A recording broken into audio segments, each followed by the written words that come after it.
గురుకుల టీచర్ పోస్టులకు నిర్వహించిన పరీక్షల ఫలితాలను వెంటనే విడుదల చేయాలని డిమాండ్ చేశారు అభ్యర్థులు. ఇందిరా పార్క్ దగ్గర ధర్నా నిర్వహించారు. గత ప్రభుత్వం పరీక్షలకు ప్రిపేర్ అవ్వడానికి సమయం ఇవ్వలేదని, ఇప్పుడు ఫలితాలు ఎందుకు ఆలస్యం చేస్తున్నారని ప్రశ్నించారు. ఇప్పటికైనా ఫలితాలను వెంటనే విడుదల చేయాలని డిమాండ్ చేశారు గురుకుల ఉపాధ్యాయ అభ్యర్థులు.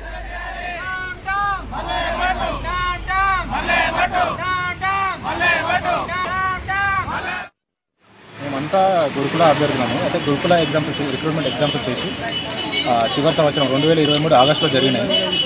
అప్పటి ఇప్పుడున్న కన్వీనర్ మల్లయ్య భట్ గారు దసరా వరకు మాకు అపాయింట్మెంట్ ఇప్పిస్తామన్నారు. ఆ దసరా పోయింది, సంక్రాంతి పోయింది, ఇప్పుడు కూడా ఇంక ఎక్కియలేదు. వీళ్ళు ఇంకా అందులో మా ఎలక్షన్స్ వచ్చినప్పుడు ఎలక్షన్ కమిషన్కి లెటర్ కూడా రాశారు. గురుకుల మెరిట్ జాబితాలన్నీ సిద్ధంగా ఉన్నాయి, మీ రిజల్ట్స్ ఇవ్వడానికి సిద్ధంగా ఉన్నది చెప్పేసి మాకు పర్మిషన్ ఇవ్వడానికి. అటువంటి ఇప్పుడు ఎన్నికలు అయిపోయినాయి. ఇప్పుడు ఎన్నికలు అయితే కూడా 2 నెలలు కావస్తుంది. ఇప్పుడు కూడా రిజల్ట్స్ ఇవ్వలేదు. ఏంది కారణం అంటే కోర్టు కేసు చూపిస్తారు సాకు. అక్కడ ఇక్కడ తిరుగుతూ ఉన్నాం. మన సెక్రటరీకి పోయినాం, సెక్రటరీకి పోతే గురుకుల బోర్డు పంపించినామన్నారు. గురుకుల బోర్డు నుంచి సెక్రటరీకి. సో వీళ్ళు ఏంటంటే మెయిన్గా చూపించిన హార్జాంటల్ వర్టికల్ కేసు మీద చూపిస్తున్నారు. అయితే horizontal vertical case already supreme court direction ఇచ్చింది 2007లోనే. అండ్ నెక్స్ట్ దాంతోపాటు దాన్ని ఆసరాగా తీసుకొని జస్టిస్ మాధవి మేడం అక్టోబర్లోనే ఇచ్చేసింది, ఇంటర్మార్టర్స్ ఇచ్చింది. ఏమనంటే హార్జాంటల్ ఇంప్లిమెంటేషన్ చేయండి గురుకుల బోర్డు అండ్ రిక్రూట్మెంట్ కొనసాగించండి అని చెప్పింది. వాళ్ళు ఆపమని చెప్పలేదు, స్టే కూడా ఇవ్వలేదు.